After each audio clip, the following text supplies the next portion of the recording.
to the Jonas podcast, brought to you by Corporate Spending Innovations, a leading B2B payments provider that serves over 200 active Jonas Club software clients today.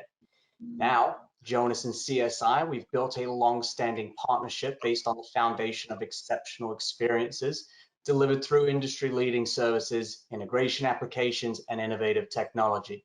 Today, we will be discussing how Jonas and CSI can simplify the AP process with some very notable guests on the line today. Vice President of Marketing at Jonas Club Software, Trevor Coughlin, Director and Business Line Manager of Clubs, Mike Braun, along with a joint customer, John Riccio, Controller at Glen Arbor Golf and Country Club. John, I always want to make sure I get that right.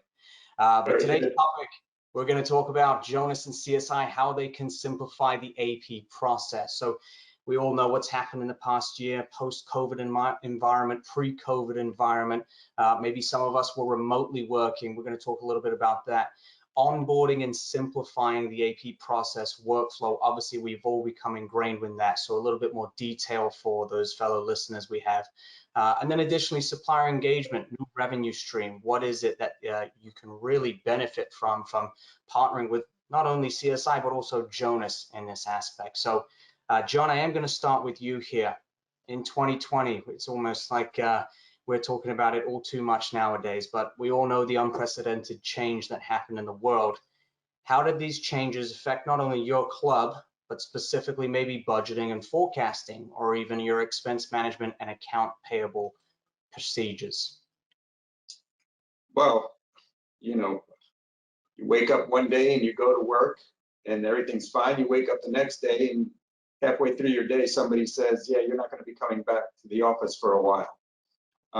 So then you got to think of a whole new way of doing business. Everybody went remote.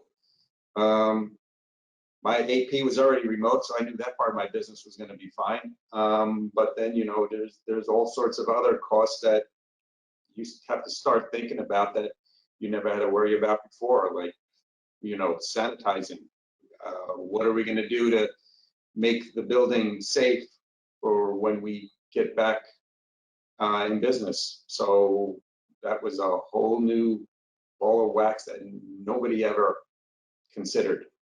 But like I said, the one thing that I didn't have to worry about was my AP, because I was already, doing a lot of that stuff remotely, and I knew that I could work from anywhere and pay my bills, and that was pretty seamless. So that was one thing that I didn't have to worry about at all. Mike, from a CSI side of things, how do you think it affected us, but also again all of the 4,000 customers we support? Yeah, Ryan. So the kind of tag off of John, we witnessed a substantial impact overall to many different industries, travel, hospitality, media, to name a few. But in the golf world, people are still playing golf, probably more now than ever. So as John alluded to, overnight change occurred and people had to work from home. So it resulted in some gaps that we identified where checks weren't being delivered on time, or they were just being delivered to empty offices. So, it sort of forced clubs to adopt to this technology of streamlining their overall AP process. But we helped identify, which clubs needed that additional boost.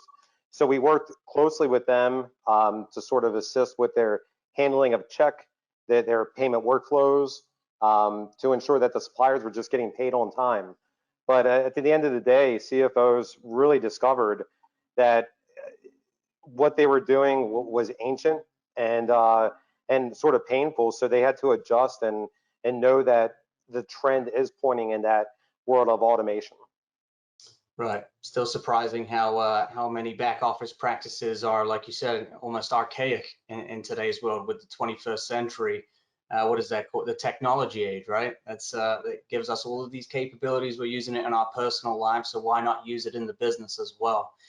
John, you already had this in place before this all kicked off, the pandemic. So Trevor, I just want to turn it over to you. You're obviously, you still have to acquire business. You still have to monitor your existing clients today. So what are some of the disparities maybe CFOs are talking about with you, with their staff maybe now working from a remote environment? Obviously it's getting a little bit better now, but what's some of the feedback you're getting as far as when you go to market right now? Yeah, I mean, it all depends on what area in the world you're really operating in, right? You know, in the US, clubs are kind of, you know, a little bit ahead of a lot of other areas in terms of getting back to work in the office. I'm based here in Toronto, and I still can't, well, technically I can book in to get a haircut, but I haven't been able to yet because the demand is so high now that salons and everything are just reopening and these hospitality services are returning. So yeah, we're hearing a lot of challenges from clubs, right? And it was kind of this way right from the beginning. We had to respond quite quickly to all of the shutdowns, just like every business did. But what it really meant was, you know, we had to refocus our efforts on tools for mobility, on repurposing some of our applications so that they could be used in areas of the business that they weren't before, expanding some of what we were doing. For instance, something like our online ordering application, really adding more functionality to that so that now it could be used for things like home delivery and order ahead meals and things like that for people to come and pick up at the club. But much like, you know, John's situation with this product, it was already in place and people had the ability to administer their AP from a remote perspective already. So that was one kind of arrow in our quiver, I guess you could say. What we did really quickly after the initial shutdowns, we put together a large list of resources to try and help our clients. And right at the top of that list was the fact that they could administer their payables from a remote perspective, and they could do it in a pretty seamless manner. I think now that we're seeing more reopenings happening, one of the challenges we're definitely seeing in the club business is that clubs are finding it really hard to restaff. There's a definite staffing shortage out there in the industry. And as a result of that, every role that's at the club, including your CFOs and your general managers, everyone's doing double duty right now. So because they're doing double duty, any technology that they can implement that's going to automate processes and is going to allow, you know, for the seamless flow of information, those are right at the top of mind for a lot of clubs right now. And that's where I think this is uniquely positioned to be able to help them in an area where really for, you know, forever, there hasn't been a lot of help. It's always been a very manual process and a process that's kind of, like you said, archaic and full of a lot of holes. And so, you know, I think we're in a really good position right now. And it's a matter of letting clubs know that this exists, because I still think that there's a bit of a lack of awareness that this even exists, that it's an option for them to take on board. Right, right, yeah. Trevor, I think your hair looks fine. It's probably driving you nuts, but I myself had to pull the trigger the other day and just give myself the old YouTube video haircut. So Yeah. I know where you're coming from all too well. John, I saw you nodding your head throughout what Trevor was saying. I just want to see, do you have anything to elaborate on, or maybe that you can attest to a bit more there? No, I mean, I was nodding my head because, yeah, we're all feeling the crunch, you know. My poor food and beverage manager is ripping his hair out trying to get people to come to work.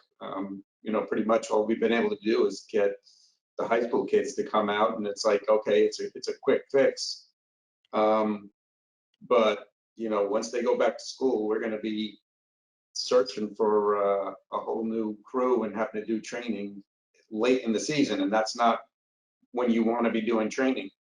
So yeah, I mean, this pandemic is really, you know, still affecting us. I mean, you know, you think it's waning, but we're still in the thick of it when it comes to trying to get employees to come to work.